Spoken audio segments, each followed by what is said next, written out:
नमस्कार साथियों, advocate Dinesh Singh Chauhan channel में एक बार फिर से आपका स्वागत है। आज का जो ये वीडियो है ये हर व्यक्ति के लिए इम्पोर्टेंट है। यदि आप एक पुलिस वाले हैं तो उसके लिए, यदि आप एक आम इंसान हैं उसके लिए, यदि आप एक पीड़ित हैं, पीड़ित मतलब यदि आपने कभी किसी के ऊपर एफआईआर कराई हुई तो ये उसके लिए। हर एक पहलू से इसको हम समझेंगे कि क्या कैसे अपने आईओ आईओ मतलब होता है इन्वेस्टिगेशन ऑफिसर। जब भी हम किसी एफआईआर को दर्ज कराते हैं तो हमें उसकी इन्वेस्टिगेशन करने के लिए एक ऑफिसर अपॉइंट होता है, उस थाने का एक ऑफिसर अपॉइंट होता है। जनरली पहले 2 स्टार के जो एसआई हुआ करते रहे और 1 स्टार के जो एएसआई हुआ करते रहे वो अपॉइंट हुआ करते रहे आईओ में। पर अब चूंकि एमपी गवर्नमेंट भर्ती तो ले नहीं रही है तो आईओ, सॉरी, 2 स्टार के जो एसआई हैं और 1 स्टार के जो एएसआई, इनकी संख्या कम होती जा रही है। तो अब एक नई कहानी इन लोगों ने स्टार्ट कर ली है, हेड कांस्टेबल को भी आईओ बनाने लगे। हेड कांस्टेबल मतलब जो कांस्टेबल से प्रमोट होके और आगे बढ़ के हेड कांस्टेबल बन जाते हैं, जिनके ऊपर ऐसे फिफ्टी बनी होती है या तो यहाँ पे एक वैसा रेसे टाइप का बना होता है, मध्य प्रदेश ब्लू कलर का जो टैग होता है। तो हेड कांस्टेबल भी आजकल आईओ बनने लगे। आज की वीडियो में हम ये जानेंगे कि कैसे अपने आईओ को आप पहचानेंगे। यदि आपको ऐसा लगता है कि आपके आईओ आपके केस पे अपॉइंट किए गए आईओ को आपको चेंज करना है तो क्या प्रोसेस होगी उसको चेंज करने की। इसके अलावा कैसे आप उन्हें पहचानेंगे। इसके अलावा यदि आप आईओ है, अब चूंकि आप कांस्टेबल से हेड कांस्टेबल बनने जा रहे हैं और आपको आईओ की रिस्पॉन्सिबिलिटी मिल रही है तो आपको क्या रिस्पॉन्सिबिलिटी अपने पूरे तरीके से कंप्लीट है। सबसे पहले हम बात करने वाले हैं कि जब आप एक आईओ, तो जब आप एक आईओ हैं मतलब कि आपको कोई किसी भी केस की इन्वेस्टिगेशन मिल रही है तो आपका सबसे पहला फर्ज होता है कि आपको उस इन्वेस्टिगेशन को अच्छे से और ईमानदारी से पूरी करनी है। यदि आपको ऐसा लग रहा है कि आपको कोई पॉलिटिकल दबाव है तो आप अपने अधिकारी को बता के उस इन्वेस्टिगेशन को छोड़ सकते हैं। यदि पॉलिटिकल दबाव नहीं है तो कोशिश करिए कि आप अच्छे से अपने उसको इन्वेस्टिगेशन को कंप्लीट करिए। अच्छे से इन्वेस्टिगेशन को कंप्लीट करिए की मीनिंग क्यों बता रहा हूं मैं क्यों अच्छे से बोलना चाह रहा हूं, क्योंकि आपके द्वारा की गई इन्वेस्टिगेशन किसी व्यक्ति की सजा और किसी व्यक्ति के साथ हुए लॉस को मिल अपोजिट पार्टी को मिलने वाली सजा दोनों पे डिपेंड करती है। यदि आपने इन्वेस्टिगेशन सही करी तो कहीं ना कहीं जो विक्टिम है, जो पीड़ित है और जो पीड़ित करता है, जिसने मतलब एक्यूज्ड है, उसको सजा मिलेगी तो ये अच्छा हो। और अगर आपने इन्वेस्टिगेशन गलत करी तो कहीं ना कहीं ये बरी हो जाएगा। मैं आगे अभी आपको एक न्यूज बताने वाला हूँ और उसमें माननीय हाईकोर्ट, मध्य प्रदेश हाईकोर्ट की जबलपुर बेंच के द्वारा एक टिप्पणी भी की गई थी। उसपे ये कहा गया था स्पेशली, ये है वो टिप्पणी, मृत्युकालिक कथन ना लेना विवेचना की त्रुटि है।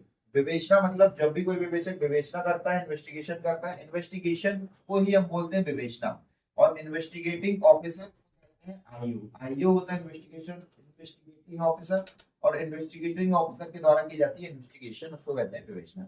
तो इसमें क्या किया गया था, एक आईओ के द्वारा एक महिला, केस ये था कि एक महिला को जला दिया गया था उसके ससुराल में। अब महिला को कुछ लोगों का कहना है कि महिला ने आग लगा ली थी, कुछ लोगों का कहना है कि महिला ने जला दिया था। महिला के जो घर घर पक्ष के लोग रहेंगे वो यही बोल रहे थे कि उसके ससुराल वालों ने उसे जला दिया, और ससुराल वालों को कहना है कि उसके व्यक्तिगत कारणों के कारण वो महिला खुद आत्मदाह कर ली है, जल गई। आईयू की जिम्मेदारी यहाँ पे ये थी कि आईयू, लगभग ये महिला 2 दिन अस्पताल में एडमिट थी, आईयू ने उसके कोई स्टेटमेंट नहीं लिए। इसके बाद जिस डॉक्टर ने उसका इलाज किया था आईयू ने उसके भी कोई स्टेटमेंट नहीं लिए। ना इसके स्टेटमेंट लिए ना इसके स्टेटमेंट लिए। स्टेटमेंट लिए बिना उसने इन्वेस्टिगेशन को कंप्लीट भी कर लिया और उसने चार्जशीट को पुट करके उस केस को आगे भी बढ़ा दिया। तो ये एक आईयू की बहुत बड़ी गलती है। अब चूंकि एक आईओ को अपने आप में सोचना चाहिए कि उसको इतनी बड़ी जिम्मेदारी मिली है तो उसे अच्छे से इन्वेस्टिगेशन करनी चाहिए कि नहीं, बट वो उसका लोकपुल था या वो उसका लुकआउट था कि उसने कैसे इन्वेस्टिगेशन को कंप्लीट किया। लेकिन उस इन्वेस्टिगेशन को कंप्लीट करने के कारण अगर उस महिला को सही में जलाया गया था तो भी ये व्यक्ति जो है, जो ये एक्यूज थे, दो ये दोनों एक्यूज जो थे ये बरी हुए। तो उस आईओ की गलत इन्वेस्टिगेशन या उसके सिर्फ स्टेटमेंट नहीं लेने के कारण क्या हुआ, आत्मदाह दुष्प्रेरण के आरोपी जो भी थे उनको बरी कर दिया गया। मतलब इन व्यक्तियों को बरी करने का सिर्फ एक ही रीजन था, वो ये था कि आईओ ने अपनी इन्वेस्टिगेशन को अच्छे से कंप्लीट नहीं किया।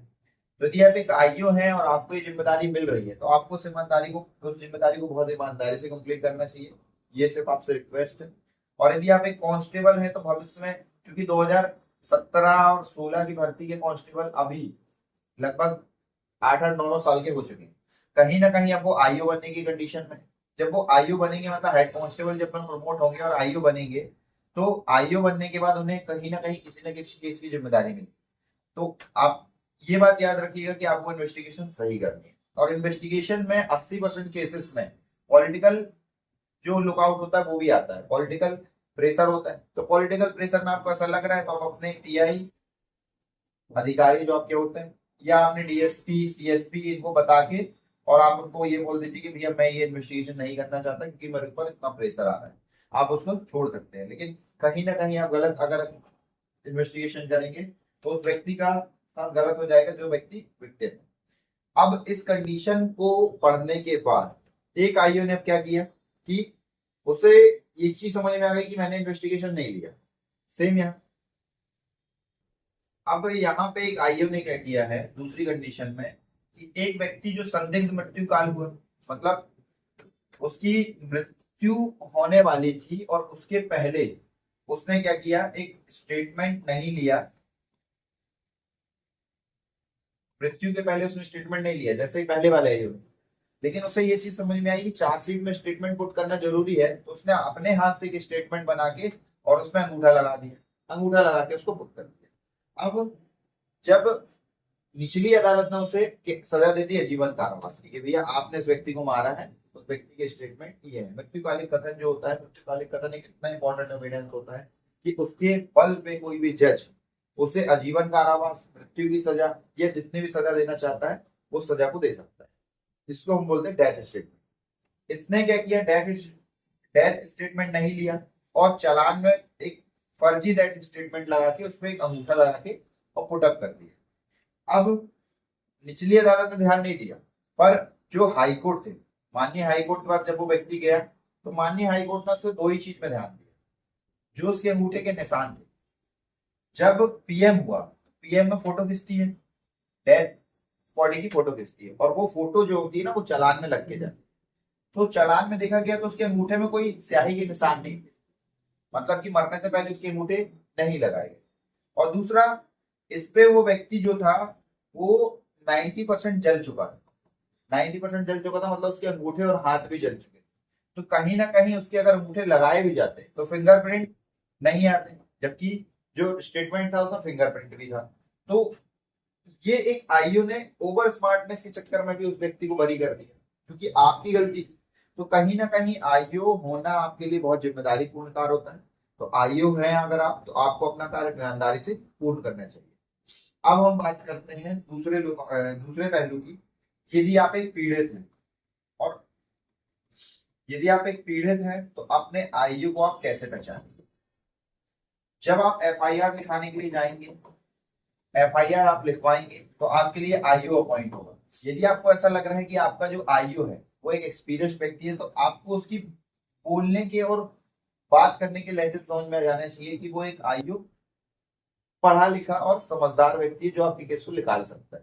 इसके अलावा 102 दिन आप उसकी इन्वेस्टिगेशन देखिए कि आखिर उन्होंने इन्वेस्टिगेशन में क्या किया, जिसकी आपने एफआईआर लिखाई है, क्या उन्होंने उसको गिरफ्तार किया, क्या उन्होंने उससे कोई स्टेटमेंट लिया, आस पड़ोस से कोई खोजबीन छानबीन करी, क्या घटना स्थल पे वो जाके कुछ ऐसा किया, उन्होंने कोई निरीक्षण किया, कुछ इस टाइप की चीजें आप देख लीजिए और 3 से 4 दिन में आप उसे समझ लीजिए कि आपका जो आईओ है क्या वो आपके केस को निकाल सकता है। इसके अलावा केस से रिलेटेड 2-4 बातें आप उनसे करके देखिए, कुछ अच्छे लोगों से, कुछ एडवोकेट से आप क्लियर करिए कि इस केस में क्या हो सकता है और उससे जाके आप डिस्कस करिए। अगर आपके आईओ ने उसकी जवाब सही दी तो ठीक है कि आपका आईओ सही है, अदरवाइज आप अपने आईओ को चेंज कर लीजिए। अब आईओ को आप चेंज कैसे करेंगे? एक आवेदन आपको देना है सबसे पहले टीआई, टीआई मतलब उस थाने के इंचार्ज को। टीआई के पास पावर नहीं होता कि वो आईओ को चेंज कर सके। टीआई उस आवेदन को लेंगे और रख लेंगे। उसके बाद आप डीएसपी साहब के पास जाइए, उस थाने के डीएसपी, क्योंकि डीएसपी के पास 4-5 थाने होते हैं तो डीएसपी को पावर होता है कि वो उस आईओ को चेंज कर सकते हैं। यदि डीएसपी नहीं मिल रहे हैं या डीएसपी नहीं है तो सीएसपी एक ऑफिस होता है, सीएसपी ऑफिस में आप जाइए और सीएसपी ऑफिस में जाके आप आवेदन दे दीजिए कि हमें अपना आईओ चेंज करना है। आप इस आईओ को चेंज कर दीजिए। और अगर आपको ऐसा लगता है कि ये आईओ हमारे काम के हो सकते हैं, और अगर वो आपसे रिलेटिव नहीं है, यदि वो आपके रिलेटिव नहीं है, तो आप उन आईओ का नाम, मतलब 2 से 3 नाम आप उन आईओ को दे सकते हैं। उस पे किसी एक आईओ को सीएसपी साहब पे डन करके आपके आईओ को चेंज कर सकते हैं। तो इस वीडियो के मेन पॉइंट की यदि मैं बात करूं तो क्या क्या थे। सबसे पहले कि जब आप आईओ हैं तो आपकी क्या जिम्मेदारी है, क्योंकि आपके आईओ होने के कारण आपके इन्वेस्टिगेशन पर ही डिपेंड करता है कि जिस व्यक्ति की आपने इन्वेस्टिगेशन करी है उसको सजा मिलेगी या वो बरी हो जाएगी, चाहे उसने क्राइम किया हो या ना किया हो सकता है वो क्राइम करके भी बरी हो जाए आपकी गलत इन्वेस्टिगेशन का। दूसरा, यदि आप पीड़ित हैं और आम इंसान हैं तो आपको अपने आईओ कैसे पहचानना है मैंने आपको बता दिया। 1 2 दिन 3 दिन आप उस पर डिस्कस करिए। और तीसरा मैंने आपको पॉइंट बता दिया कि आपको आईओ को चेंज कैसे करना है, आप कैसे अपने आईओ को चेंज कर सकते हैं। तो मैंने आपको बता दिया, आपको टीआई को इंफॉर्मेशन देनी है, कंप्लेन देनी है कि हमें अपना आईओ चेंज करना है, देन आप डीएसपी और देन आप सीएसपी के पास जाके कर सकते हैं। और यदि ये तीनों करने से मना कर रहे हैं या नहीं कर पा रहे हैं तो मैंने आपके पास तो एसपी ऑफिस है, आप एसपी ऑफिस जाके आसानी से अपने आईओ को चेंज कर सकते हैं, एक वैलिड रीजन के साथ जाना पड़ेगा। इसी तरह के लीगल इंपॉर्टेंट वीडियोस की सीरीज में हम कंटिन्यू में वीडियो लाते रह रहे हैं। तो यदि आपको ऐसा लगता है किसी व्यक्ति को आपको ये वीडियो शेयर करना चाहिए जिनके साथ कोई घटना हुई है और उनके पास कोई आईओ पॉइंट हुआ, या किसी व्यक्ति को आपको ये हेल्प के तौर पर भेजना, तो आप उसको की वीडियो जरूर पहुंचाइएगा। इसके अलावा वीडियो अच्छे लगते हैं तो लाइक करिएगा। कंटिन्यूटी में वीडियो हम लाते रह रहे हैं तो चैनल में बने रहने के लिए चैनल को सब्सक्राइब भी जरूर करिए। मिलते हैं हमारे नेक्स्ट वीडियो में, जब तक के लिए जय हिंद।